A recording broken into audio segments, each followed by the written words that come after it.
நாய்களால் அதிகரித்து வரும் சாலை விபத்துகள் அப்படின்னு நம்ம டெய்லி நியூஸ்ல பார்த்துட்டு தான் இருக்கோம்.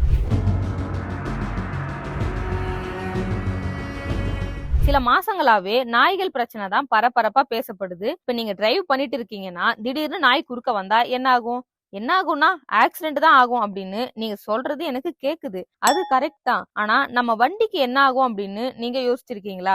நாய் குறுக்க வந்தா அப்போ நம்ம மைண்ட் என்ன சொல்லுதோ அதை தான் பண்ணுவோம். திடீர்னு பிரேக் போட்டு நாயை தப்பிக்க விட்டுட்டு நாம ஸ்கிட் அடிச்சு வண்டியோட நம்மளுமே கீழே விழுந்து டேமேஜ் பண்ணிப்போம். இந்தியாவுல மட்டுமே வருஷத்துக்கு 4 லட்சத்துக்கு மேல சாலை விபத்துகள் நடக்குதுன்னு, அதுல 5% பேரு நாய்கள் போன்ற விலங்குகளால தான் உயிரிழந்ததாகவும் சொல்றாங்க. தெரு நாய்களால ஏற்படுற ஆக்சிடென்ட்ல கார், பைக்குன்னு பாரபட்சமே இல்லாம ரெண்டுலுமே ப்ராப்ளம் இருக்கு. அது மட்டும் இல்லாம தீபாவளி போன்ற ஃபெஸ்டிவல் டைம்ல தான் பட்டாசு வெடிக்கும் போது நாய்களால நடக்கிற ஆக்சிடென்ட்ஸ் அதிகமா இருக்கு. ஏன்னா அந்த வெடி சத்தத்துல அது பயந்து ரோட் சைட்ல ஓடுறதால ஆக்சிடென்ட்ஸும் அதிகமா நடக்குது. சரி, ஆக்சிடென்ட்ஸ் ஒரு பக்கம் இருந்தாலும் ஆக்சிடென்ட் ஆகுற உங்க கார், பைக்கு பின்னால என்ன ஆகுங்கிறத யோசிச்சிருக்கீங்களா? அப்போ நாய்கள் மீது மோதின கார்லாம் இப்போ அதிகமா சர்வீஸ் சென்டர்ல தான் இருக்கு. நாய் மேல மோதுனா கார் இன்ஜின் சீஸ் ஆக வாய்ப்பு இருக்குன்னு இங்க பல பேருக்கு தெரியாது. கண்ணாடியை திருப்புனா எப்படிப்பா ஆட்டோ ஓடும் அப்படின்னு உங்களுக்கு தோணும். நாய் போன்ற அனிமல்ஸ் மேல எதிர்பாராத விதமா உங்க கார் மோதுச்சுன்னா கார்ல ஃபர்ஸ்ட் டேமேஜ் ஆகுறது பம்பர் தான். அதுக்கப்புறம் ஏசி கண்டென்சர், அதுக்கப்புறம் அதுக்கு பக்கத்திலே இருக்கிற ரேடியேட்டர், இது மூணுமே கண்டிப்பா டேமேஜ் ஆகும்.